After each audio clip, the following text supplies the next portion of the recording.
పౌలు అనేది భౌతికంగా కనబడే యానిమల్స్ కాదు, అపవాది అయిన శత్రువు రకరకాలుగా మేనిఫెస్ట్ చేస్తాడు వాడు. అంటే ఇక్కడ పౌలు ఏమంటున్నాడు అని అంటే, నేను చాలా పోరాటం ఎదుర్కొన్నాను, అక్కడ చాలా రకములైన పరిస్థితులు నాకు అక్కడ ఎదురైనాయి. ఆ పరిస్థితులు నాకు ఎదురైనప్పటికీ కూడా అస్సలు మేము బ్రతుకుతామన్న నమ్మకం కూడా మాకు లేదంటున్నాడు. అటువంటి పోరాటాలు ఎదుర్కొన్నాడు. బ్రతుకుతామన్న నమ్మకం కూడా భరించలేని అత్యధికమైన భారం, అంతటి భారములు, అంతటి పరిస్థితులు ఉన్నా దేవుని వాక్యం అంటుంది, అక్కడ నేను తెలిసిన ఒక ద్వారం ఉంది.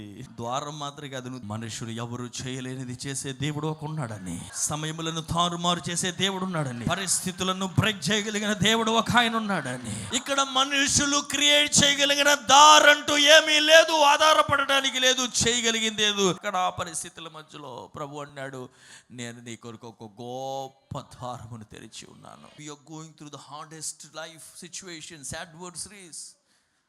Believe in God's word.